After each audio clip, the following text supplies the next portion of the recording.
자, 오늘도 또 해외 선물 관련해서 우리가 알면 좋을 내용들 정리해 왔는데요. 오늘은 이제 국채 금리에 대해서 한번 좀 간단하게 알려드리려고 합니다. 이제 채권 시장이나 주식 시장 뉴스를 우리가 보는데 계속 국채 금리 얘기가 나와요. 채권 금리 얘기가 계속 나와. 이거를 우리가 사실 채권 시장에 대해서 아시는 분들은 이렇게 쏙쏙 이해가 되겠지만은 그렇지 않은 분들도 계실 거거든요. 왜 자꾸 금리를 얘기하고 그리고 금리는 도대체 무엇을 말하는가? 오늘 좀 간단하게 준비를 해봤습니다. 일단 이 국채금리라고 하는 거는 미국의 국가에서 발행하는 채권의 금리를 말합니다. 그래서 이제 채권 금리가 상승한다고 하는 것은 채권 시장에 매도세가 나오고 있다. 채권 가격이 하락하고 있다는 것을 얘기하고요. 그리고 채권 금리의 하락은 채권 시장에 매수세가 들어오고 채권 가격이 올라가고 있다라는 것을 뜻합니다. 그러니까 금리와 가격은 반대로 움직인다. 요게 이제 첫 번째 우리가 알아둬야 할 구조고요. 채권 시장에 매수세가 들어온다는 거는 우리 이제 여러 번 들어봤죠. 안전자산 선호 심리가 작용했다. 채권은 일단 만기가 지나면은 돈을 돌려받을 수 있기 때문에 안전자산, 대표적인 안전자산이에요. 그 중에서도 미국의 이 국가에서 발행하는 채권이 가장 안전한 채권인 거죠. 그러면 채권 금리의 상승이 우리 시중 금리의 상승으로 이어져요. 그러니까 대출 금리가 올라간다는 얘기예요. 그래서 이 대출 금리가 상승하게 되면은 증시에 돈이 빠져나갈 수 있어요. 그죠? 대출금을 갚아야 되니까. 금리가 비싸지면서 갚아야 될 이자가 많아지고 돈이 빠져나갈 수 있고요. 그리고 이제 성장주나 기술주 쪽에 또 비용 증가가 되면서 부담이 될 수 있어요. 기업에게도 부담이 되는 모습. 그래서 이 국채금리 상승이 가파르게 나왔을 때 나스닥의 하락폭이 좀 세게 나오는 이유가 요런 것이기도 합니다. 그죠? 국채금리가 갑자기 크게 올랐다라고 하면은 나스닥 3대 지수 중에 다우나 S&P보다 유독 나스닥의 하락폭이 크게 나올 때가 있거든요. 그래서 그게 금리 상승이 가파르면 성장주, 기술주들이 좀 타격을 받을 수 있구나 하는 구조 때문에 나온다고 합니다. 그러면 이제 금리가 상승한다는 거는 이제 여기에 기준금리가 상승될 것에 대한 예상도 좀 반영이 돼요. 그 중에서 특히 영향을 많이 받는 게 미국 내에서는 2년물 국채금리가 통화정책에 유독 좀 민감하게 반응을 한다고 합니다. 최근에 2년물 국채금리가 3.43%까지 오르기도 했고요. 그리고 10년물 국채금리, 10년 만기인 국채금리는 3.5%까지도 상승을 했습니다. 이게 어제 일이에요. 그러면 이제 채권의 금리는 만기에 따라서 어떤 식으로 이제 책정이 되느냐. 보통은 만기가 긴 채권일수록 금리가 높아요. 이제 장기간 돈을 묶어두는 거기 때문에 이제 우리 예금 금리 같은 경우도 장기간 돈을 묶어 놓을수록 이제 금리가 비싸게 책정이 되죠.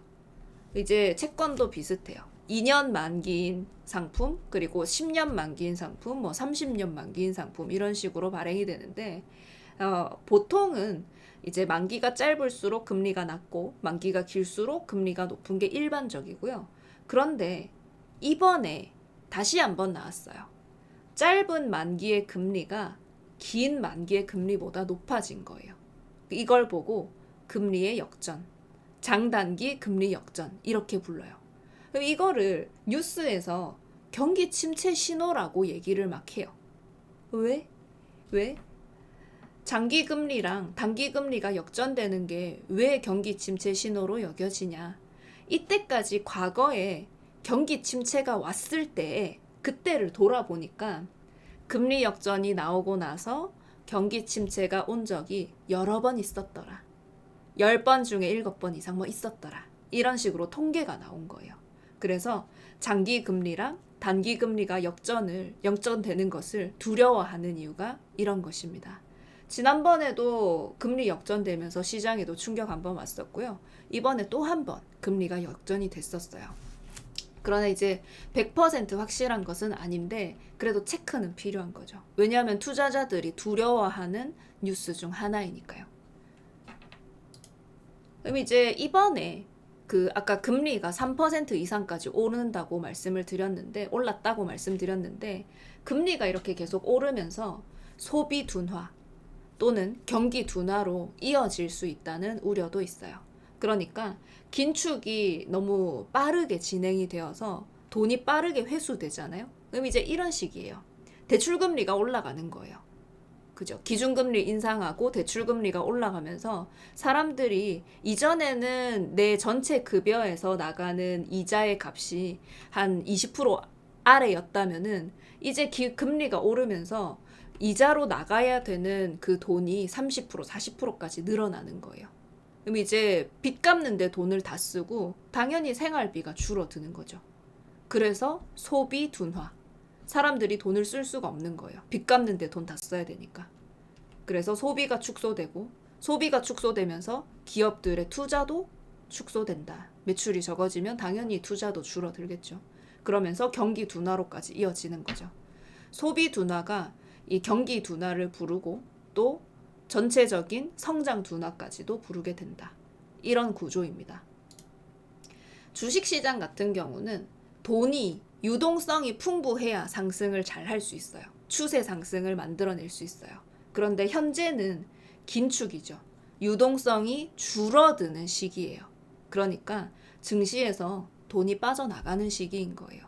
앞으로 증시가 상승 추세로 되돌려가지고 다시 막 코스피가 3,300까지 올라가고 이런 게 어렵다고 얘기하는 이유가 긴축 때문이에요. 긴축은 시중에 풀린 돈이 다시 회수되는 시기라는 뜻인 거죠.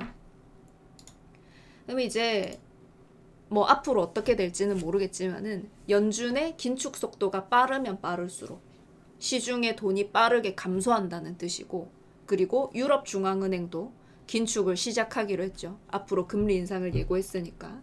그럼 이제 돈의 회수되는 속도가 빨라진다는 걸 의미해요. 그래서 우리가 봐야 될 거는 금리 인상을 어떤 속도로 하느냐, 혹은 양적 긴축의 규모, 그리고 양적 긴축의 속도 같은 것도 중요하겠죠. 시장의 투자자들이 두려워하는 부분이겠죠, 아무래도. 그래서 이제 그 중에 우리가 사실 좀 많이 보는 것들 중에 뉴스 같은 것들은 대부분 이미 시장에 반영되어 있어요.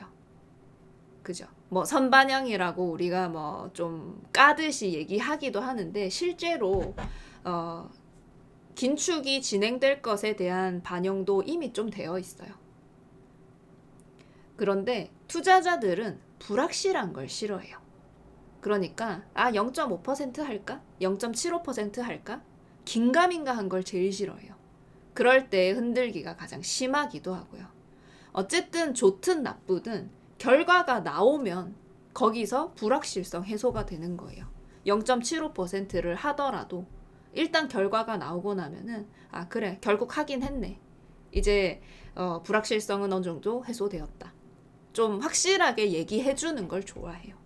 그리고 중요한 거는 예상한 것보다 괜찮았나? 예상한 것보다 안 좋았나? 이게 좀 중요해요. 우리가 예상은 0.5%인데 갑자기 0.75%포인트 금리 인상을 하면 그때 충격이 진짜 큰 거고요. 예상을 0.75로 했는데 0.5% 금리 인상을 하면 안심해버리는 거예요. 그죠? 어쨌든 예상한 게 중요해요. 투자자들이 얼마 정도를 예상하는가. 지금은 75bp를 예상하고 있어요. 오늘 밤에 금리 인상 결정하는 것을 75bp를 뭐 80% 이상 예상을 하고 있다고 하거든요. 그래서 항상 뭐 뉴스나 뭐 경제 지표가 됐든 뭐가 됐든지 간에 불확실한 것을 싫어한다. 확실하게 얘기해 주는 것을 좋아하며, 그리고 예상한 것보다 좋았나 나빴나, 긴축이었나 혹은 완화였나, 뭐 이런 것들을 이제 우리가 시장에서 반영하는 모습을 앞으로도 보게 될 겁니다. 그러면은 오늘은 이제 금리 그리고 뉴스 보는 것에 대해서 좀 말씀을 드려봤는데 여러분들이 뉴스 보는 데 있어서 좀 도움이 되었기를 바랍니다. 오늘은 여기까지.